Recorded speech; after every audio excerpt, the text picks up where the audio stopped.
Marie-Josée Mpek est commerciale dans une entreprise de la place. Son loisir préféré, le cinéma. Tous les week-ends, elle se donne du temps pour aller voir un film. Ce jeudi, dans une des rares salles encore existantes à Abidjan, située en zone 4, elle vit sa passion. Comme on ne peut pas tout le temps rester à la maison, il faut sortir, venir dans les salles de cinéma. Il y a aussi une logistique qui est mise en place, le son est super intéressant. À la maison, c'est vrai qu'on a des home cinéma.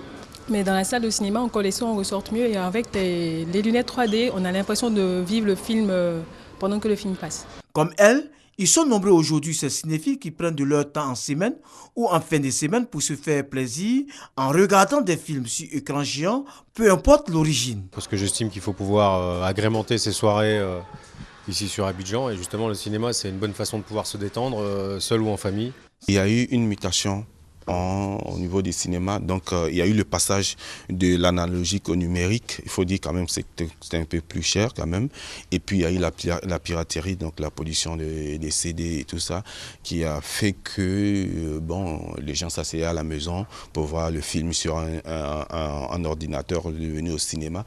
Des propriétaires se sont vus contraints de céder leurs salles à des religieux ou des opérateurs économiques pour d'autres activités. Aujourd'hui, les choses semblent changer. Le public commence à fréquenter à nouveau les salles. Une situation à mettre au compte de la qualité des productions. Le cinéma refait surface timidement. Mais je crois qu'avec le temps, on n'aura même plus l'envie de regarder les films dans les vidéos, mais plutôt l'ambiance du cinéma. C'est ce qu'on voudra. Les gens viennent parce que les réalisateurs font plus d'efforts maintenant et puis c'est toujours bon de venir passer un bon temps au cinéma. J'apprécie deux aspects. Les histoires qu'on raconte vont bien au-delà d'un simple aspect comique ou de l'humour initialement. Aujourd'hui, on raconte des histoires vraiment dramatiques qui suscitent l'émotion, qui demandent qu'on réfléchisse un peu, parce que dans toutes ces histoires-là, on nous laisse un peu sur notre faim, et on nous laisse avec une certaine intrigue et on demande d'imaginer la suite.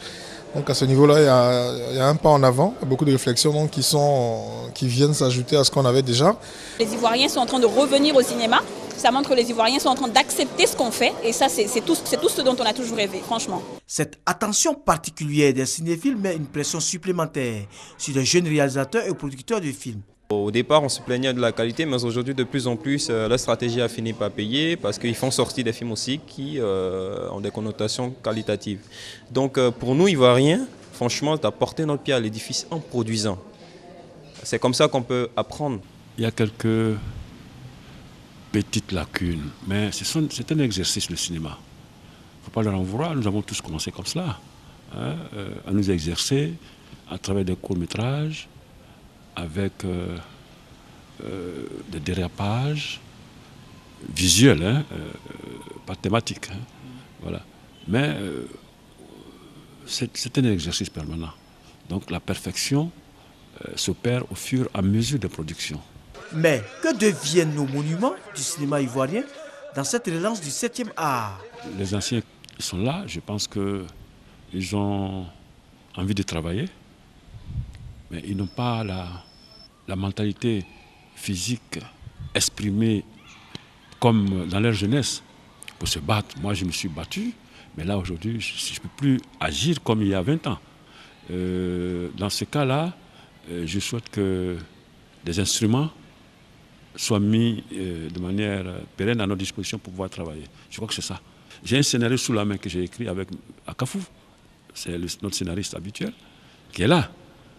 Et demain, si l'occasion se présente, que je puisse m'exprimer, je le ferai. Le cinéma coûte cher. En guide de solutions pour le remettre sur les rails, l'État a créé l'Office national du cinéma de Côte d'Ivoire, au NACSI. Une fois le cinéma est tourné, nous allons les mettre en boîte, prendre l'avion et aller dans d'autres pays, en Europe ou au Maroc, pour pouvoir finaliser le film. Nous devons pouvoir avoir l'expertise, les moyens de maîtriser toute la chaîne de la création cinématographique. Depuis le début de l'année, l'Office du cinéma a géré 20 dossiers, dont 7 longs métrages. Pour atteindre l'autosuffisance en matière de production et être présent sur les grands écrans, il faut 12 longs métrages dans l'année. Aujourd'hui, la Côte d'Ivoire est autour de 7 longs métrages par an. Il y a donc un gap de 5 longs métrages à combler si elle veut compter parmi les nations à travers le monde dans les prochaines années.